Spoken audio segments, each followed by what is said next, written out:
Welcome to the Ruby Tuesday. My name is Ruben, and this is my review for Netflix's original movie, Hubie Halloween. This is spoiler-filled. We're talking all the spoiler moments, so if you haven't seen the review yet, if you want a non-spoiler review, we've got that on our channel as well, so check that out.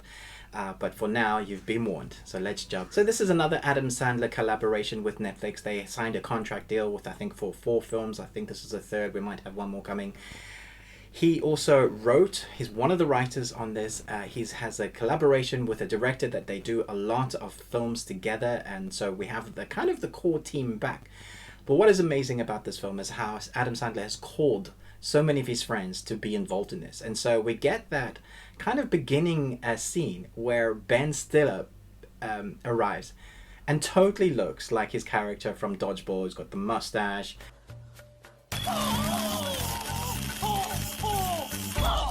He plays Orderly Hell, and from that moment on, I was definitely, I'm into this film, because I knew that there are going to be lots more other people I didn't see. I'm not even sure I saw a full trailer to this, so there might have been a few of the other actors shown in the trailer, but for the most part, there were so many like, whoa, you're in this as well? And they're like, and of course you're in this.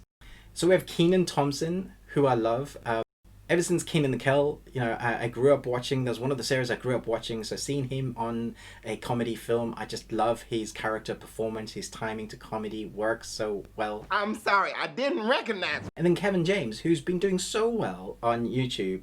Loving his little short films. Like every time one of his videos pops up, I'm there because I love what he's doing creatively wise. But I still love him seeing him in films like this, and seeing him and Kenan work together as police officers. I love that kind of quirky relationship that they have, and from there on the cast is just crazy. We have Julie Bowen, who plays Violet, Ray Liotta, Steve Buscemi, who is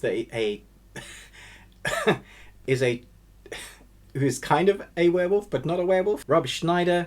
You can do it! You can do it! Love the fact that he was in this. Maya Rudolph, Tim Meadows, Michael Chiklis. I mean, seriously, I did not expect Michael Chiklis to be in this. June Squibb as Hubie's mom, George Wallace, and one of the best all-time cameo, decent, longer than cameo, Shaq O'Neal. What?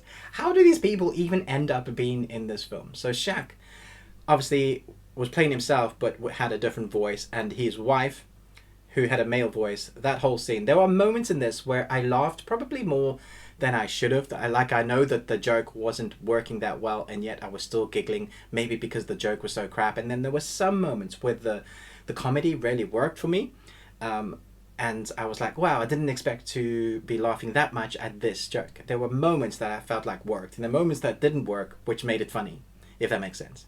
So we have Schnapp as well. So the cast is phenomenal, and it was just so much fun seeing who pops up when. So now I kind of want to talk about the story. And I mentioned in my non-spoiler review that I wished it kind of went the supernatural route. So I kind of want to pose the question to you. If the killer was indeed Huey's mom, then how on earth did she do what she do? Is she actually a witch? So she disappears at the end sequences, and you hear that cackle, that classic witch laugh.